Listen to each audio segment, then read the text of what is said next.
Imagine कीजिए आप अपनी जिंदगी के 15 साल, 25,000 घंटे और लाखों रुपए एक ऐसी जगह लगाते हैं जो आपसे प्रॉमिस करती है बेहतर फ्यूचर, लेकिन जब आप वहाँ से निकलते हैं तो आपके हाथ में होता है सिर्फ एक कागज का टुकड़ा जिसे हम डिग्री कहते हैं और दिमाग में होता है बस एक सवाल, अब मैं क्या करूँ। हमको लगता है कि हम पढ़ रहे हैं ताकि हम अपना करियर बना सकें, एक बेहतर जिंदगी बना सकें, लेकिन ऐसा होता नहीं है। 2026 की सबसे ब्रूटल रियलिटी रिपोर्ट के मुताबिक आज इंडिया में 83% इंजीनियर ग्रेजुएट बिना किसी जॉब ऑफर के कॉलेज से निकल रहे हैं और इंडस्ट्री एक्सपर्ट का कहना है कि हमारी डिग्री लेने के बाद भी लगभग आधे से ज्यादा यूथ एम्प्लॉयबल है ही नहीं। तो सवाल ये नहीं कि आप पढ़ नहीं रहे, बल्कि सवाल ये है कि आपको जानबूझकर ऐसी पढ़ाई करवाई जा रही है जो आपको कभी रिच बनने ही नहीं देगी। आइए समझते हैं इंडिया एजुकेशन सिस्टम को गहराई से आज की इस वीडियो में।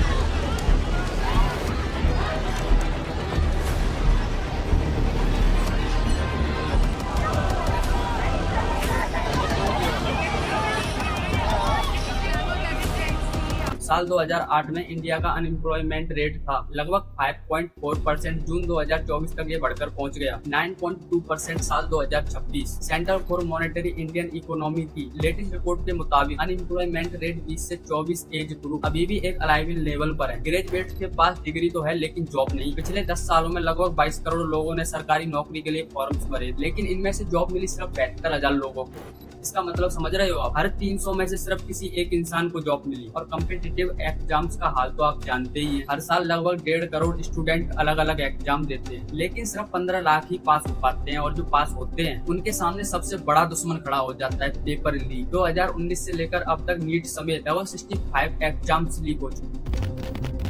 इसका असर क्या हो रहा है, आज हमारे देश में 60% से ज्यादा यूथ मेंटल हेल्थ इश्यूज से गुजर रहे हैं। हर 42 मिनट में इंडिया में एक स्टूडेंट सुसाइड कर रहा है। इंडिया हर साल 15 लाख इंजीनियर प्रोड्यूस करता है, लेकिन इनोवेशन और रिसर्च के मामले में हम दुनिया में 40वें नंबर पर हैं। 80% इंजीनियर ग्रेजुएट्स के पास आज रियल जॉब रेडी स्किल ही नहीं है। फेमस केमिस्ट CNR राव कहते हैं कि हमारी 90% यूनिवर्सिटी का सिलेबस 40 से 50 साल पुराना है। तो सवाल ये उठता है कि क्या हमारा एजुकेशन सिस्टम ये वैलिटी आपको पूर्ण रखने के लिए डिजाइन किया गया है? किसी भी बड़ी बीमारी को ठीक करने के लिए उसकी रूट कॉज को समझना बहुत जरूरी है।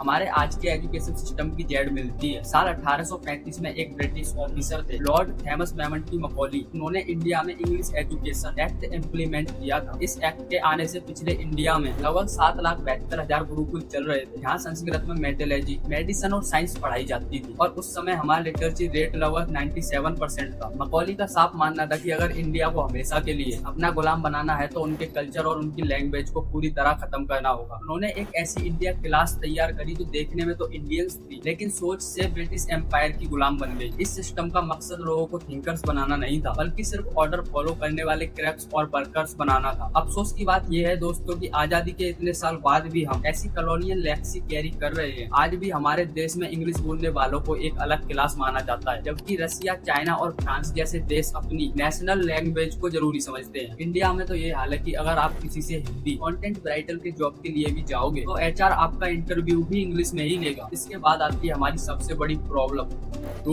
लर्निंग। आज पूरी दुनिया बदल रही है, मोबाइल से लेकर ऑटोमोबाइल्स तक अपडेट हो रहे हैं। 2026 चल रहा है, AI और लार्ज लैंग्वेज मॉडल्स हमारी सीखने की क्षमता को पूरी तरह से बदल चुका है, लेकिन हमारे स्कूल और कॉलेज का करिकुलर अभी भी वही पुराने ट्रेडिशनल तरीकों पर टिका है। हाल ही आई एजुकेशनल सर्वे बताती है आज भी 85% से ज्यादा इंडियन स्कूल्स में एवेल्यूएशन का तरीका सिर्फ मेमोरी बेस्ड एग्जाम्स ही है। हमारे यहाँ पर हमारा पूरा फोकस सिर्फ एग्जाम पास करने पर होता है। जो जितना बड़ा रेट मार सकता है वो उतना ही बड़ा टॉपर बनता है। जब तक हमारा करिकुलर मॉडर्न नहीं होगा तब तक इंडिया की कोई भी यूनिवर्सिटी दुनिया की टॉप 100 रैंकिंग्स में नहीं आ पाएगी। एल्बर्ट आइंस्टाइन ने एक बार कहा था, everybody is a genius but if you जज it by its availability to climate tree it will life its whole life believing that it is stupid. हमारे यहाँ हर बच्चे को एक ही तराजू में तोला जाता है। पुराने जमाने में जैसे द्रोणाचार्य ने अर्जुन को धनुर्धर और भीम को गदाधारी और नकुल सहदेव को शॉर्टमैनशिप सिखाई थी उनके नेचुरल टैलेंट के हिसाब से, लेकिन आज हम सबको एक ही रिच में ढूंढ रहे हैं। पहले साइंस, फिर कॉमर्स और सबसे लास्ट में आता था आर्ट। 1947 में जब देश आजाद हुआ तब मेडिकल और इंजीनियर्स की बहुत ज्यादा डिमांड थी, क्योंकि देश को इंफ्रास्ट्रक्चर और डॉक्टर्स की सख्त जरूरत थी। 1990 में जब IT रेवोल्यूशन आया तो कंप्यूटर इंजीनियर्स का क्रेज बढ़ा और आज के दिन हाल ये है कि 40% इंडिया पेरेंट्स चाहते हैं कि उनके बच्चे इंजीनियर्स बने, 22% बिजनेस मैनेजमेंट चलाते हैं और 14% मेडिसिन चलाते हैं। इस पूरे रिच में बच्चों की क्रिएटिविटी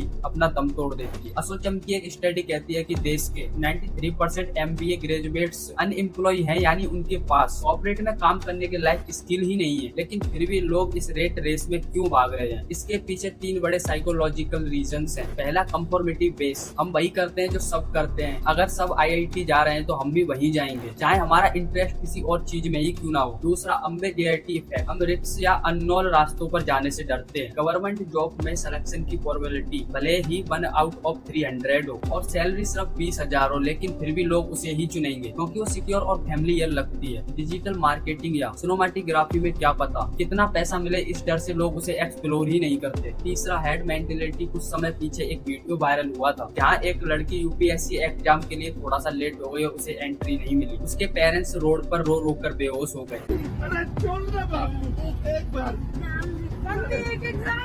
अरे सुन लो, तुम्हें श्राप लगेगा तुम्हें। लोग समझते हैं कि अगर ये एग्जाम क्लियर नहीं हुआ तो लाइफ ही खत्म हो गई। कुछ लोग तो 18 साल की उम्र से लेकर 30 से 32 साल की उम्र तक, यानी अपनी लाइफ के सबसे प्रेडिक्टेबल 12 से 15 साल सिर्फ एक एग्जाम की तैयारी में निकालते हैं। मैं अपने दुख और पीड़ा को किसी पास सामना नहीं कर सकता हूँ सर। बहुत संघर्ष से पढ़ा, ट्यूशन पढ़ा के मैं 2012 से ट्यूशन पढ़ा और मैं कुछ भी हासिल नहीं कर पाया।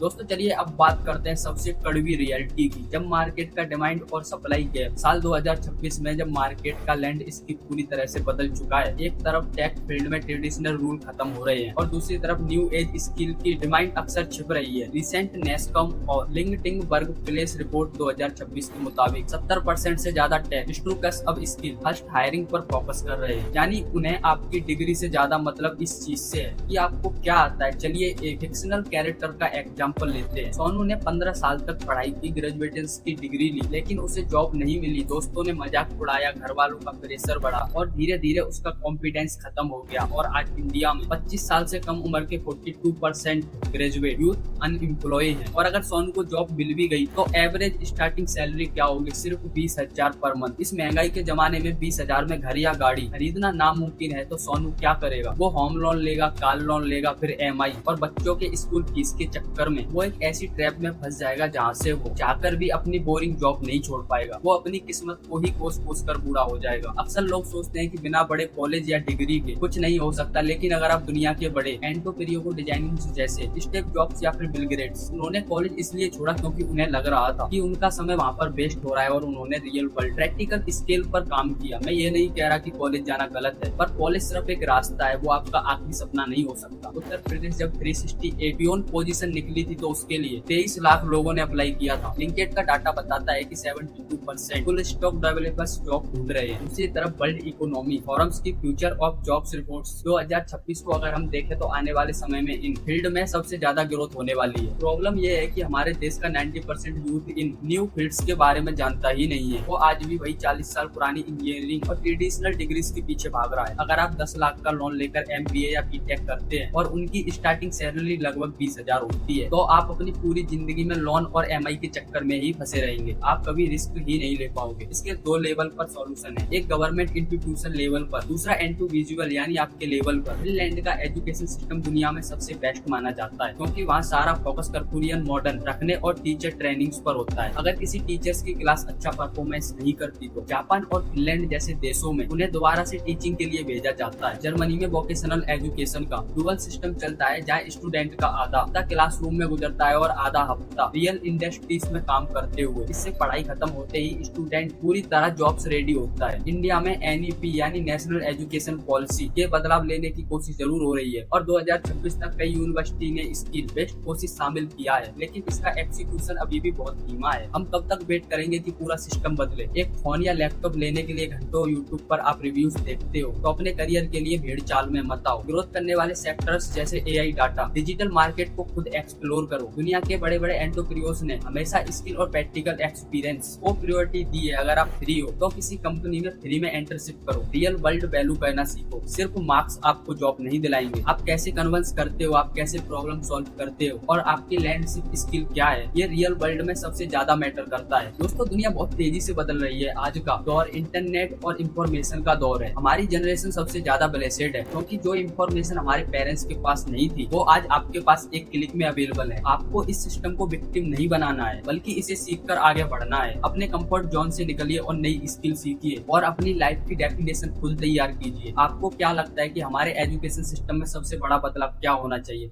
कमेंट बॉक्स में जरूर बताएं। बहुत बहुत धन्यवाद दोस्तों।